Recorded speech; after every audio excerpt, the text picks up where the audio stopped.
Assalamualaikum anak-anak hebat. Kali ini kita belajar kembali dengan Ustazah Niswah pada materi cahaya dan indera penglihatan untuk materi kelas 4, tema 5, subtema 1. Kompetensi dasar yang ingin dicapai KD 3.7 dan KD 4.7. Tak kenal maka tak sayang ya. Kita belajar terlebih dahulu sifat-sifat cahaya. Yang pertama, cahaya merambat lurus. Kalian bisa membuktikan dengan menaruh sebuah lilin dan memasang beberapa karton yang dilubangi secara sejajar. Kita bisa melihat jika karton itu tersusun sejajar, tapi begitu kita geser sedikit saja salah satu karton, kita tidak bisa melihat lilin. Itu membuktikan cahaya merambat lurus. Yang kedua, cahaya menembus benda bening. Kita bisa membuktikannya dengan menyorotkan cahaya ke benda yang bening. Nah, nanti terlihat cahayanya tembus sampai ke belakang. Nah, itu menunjukkan cahaya menembus benda bening. Yang ketiga, cahaya dapat dipantulkan. Nah, kalian bisa mencoba menggunakan senter menyorot pada sebuah cermin misalnya, nanti akan terlihat pantulan cahayanya. Yang keempat, cahaya dapat dibiaskan. Nah, ini ditunjukkan dengan sebuah pensil yang ditaruh di gelas. Nah, terlihat seolah-olah patah seperti itu. Yang kelima, cahaya dapat diuraikan. Ini terlihat pada peristiwa pelangi atau mungkin dengan prisma yang kita senter dengan cahaya putih, kelihatan nanti ada cahayanya diuraikan dengan warna pelangi. Penerapan sifat cahaya. Sekarang kita lihat contohnya. Cahaya merambat lurus itu ditunjukkan pada lampu sorot atau sokle, kemudian cahaya matahari yang masuk ke celah genteng, cahaya dari lampu senter, lampu motor, lampu yang lain, itu semuanya terlihat cahayanya lurus, merambat lurus. Yang kedua, cahaya menembus benda bening. Nah, ini berdasarkan daya tembusnya terhadap cahaya, benda dibedakan 3. Ada benda bening atau transparan, benda buram atau translusen, dan ada benda gelap atau opak. Benda bening meneruskan seluruh cahaya yang masuk. Benda buram hanya meneruskan sebagian cahaya yang masuk, sedangkan benda gelap tidak dapat meneruskan cahaya. Ini contoh benda bening, ini benda buram, ini benda gelap. Ketika ada cahaya, benda bening dapat meneruskan seluruh cahaya. Benda buram hanya meneruskan sebagian, sehingga tampak bayangan remang-remang. Sedangkan benda gelap tidak dapat meneruskan cahaya, hanya terbentuk bayangan gelap.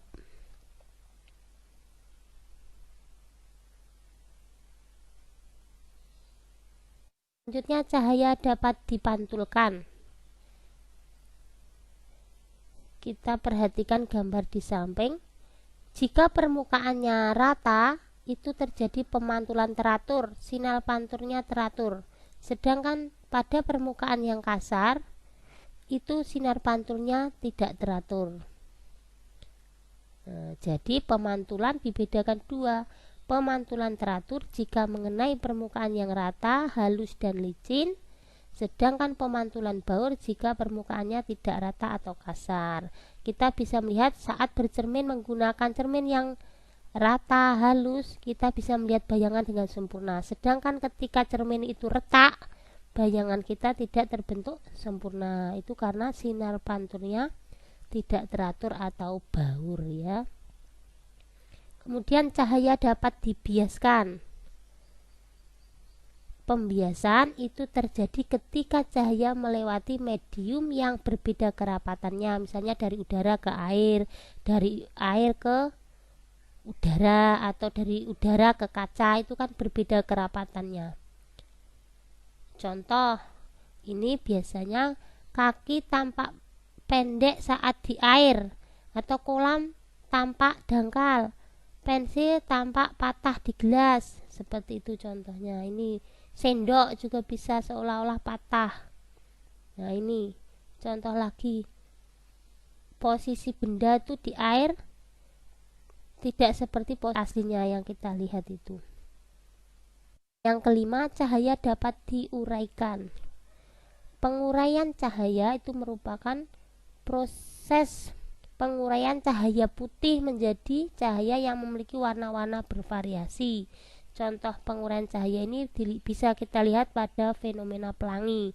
Jadi cahaya putih matahari dibiaskan dan diuraikan oleh titik-titik air hujan sehingga terbentuk warna-warna pelangi. Kalian juga bisa membuktikan peristiwa penguraian cahaya ini dengan menggunakan prisma. Prisma kita senter dengan menggunakan cahaya putih, nanti akan terbentuk pelangi. Sedangkan peristiwa sebaliknya kita bisa membuktikan lagi menggunakan cakram warna. Jadi kertas putih kita bentuk lingkaran, diberi warna Magiku Hibiniu, diberi tali, nanti kita putar dengan cepat, nanti dari warna-warna pelangi itu nanti saat diputar akan membentuk warna putih atau warna awalnya kalau diputar dengan cepat. Nah, berbagai fenomena tadi termasuk pelangi bisa kita lihat menggunakan mata. Sekarang kita belajar tentang mata. Bagian-bagian mata kita terdiri atas beberapa hal. Yang paling depan itu kornea mata. Masuk, kemudian ada pupil, iris, lensa mata, otot mata, dan bagian paling belakang itu sebagai layar yang menangkap bayangan itu ada retina. Kemudian ada saraf nanti yang berfungsi meneruskan informasi ke otak. Yang dari depan ya, yang biasanya rancu itu pupil dan iris lah. Pupil ini bagian hitam dari mata kita ini, sedangkan iris atau dikenal juga dengan selaput pelangi itu yang bagian sekelilingnya hitam ini. Nah, lanjut. Fungsi dari bagian-bagian mata. Sekarang kita mulai dari kornea dulu ya, karena paling depan. Kornea ini berfungsi meneruskan cahaya yang masuk ke mata. Kemudian pupil tadi yang bagian paling tengah berwarna hitam berfungsi mengatur banyaknya cahaya yang masuk ke mata. Iris di sekeliling pupil tadi berfungsi mengatur besar kecilnya pupil serta memberi warna mata. Jadi jika misalkan cahayanya kuat, itu pupilnya bisa dibesarkan, bisa dikecilkan, maksudnya disesuaikan dengan kondisi cahaya maksud saya. Lensa mata itu berfungsi untuk memfokuskan cahaya agar jatuh tepat di retina. Otot mata berfungsi untuk menggerakkan bola mata. Retina berfungsi untuk menangkap bayangan hasil pembiasan cahaya dari lensa mata tadi. Terakhir, saraf mata itu berfungsi meneruskan rangsangan cahaya ke otak. Sekarang cara kerja mata bagaimana? Proses melihat itu seperti apa? Kita lihat. Yang pertama, benda yang kita lihat, misalkan di sini pohon, itu memantulkan cahaya. Cahaya tadi masuk ke mata terutama melalui pupil. Nah, nanti akan mengenai lensa mata. Lensa mata itu akan memfokuskan atau di sini dibiaskan oleh lensa mata supaya bisa fokus nanti bayangannya ke retina. Nah, ini bayangan jatuh di retina, itu posisinya di retina itu bayangan terbalik. Kemudian saraf meneruskan informasi ini ke otak. Nah, di otak ini nanti akan dicerna informasi tadi. Oh, bayangan tadi terbalik. Nah, itu diterjemahkan. Sebenarnya benda itu tidak terbalik, seperti itu.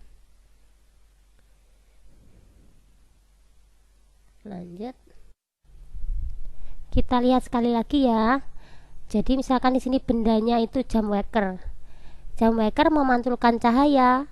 Cahaya masuk melalui pupil, kemudian oleh lensa difokuskan sehingga terbentuk bayangan yang ditangkap oleh retina. Bayangan pada retina ini bersifat nyata, diperkecil dan terbalik. Selanjutnya syaraf meneruskan ke otak, nanti di otak diterjemahkan bahwa benda itu tidak terbalik, bendanya jam waker, seperti itu. Sampai di sini penjelasan Ustazah, mudah-mudahan bermanfaat. Wassalamualaikum warahmatullahi wabarakatuh.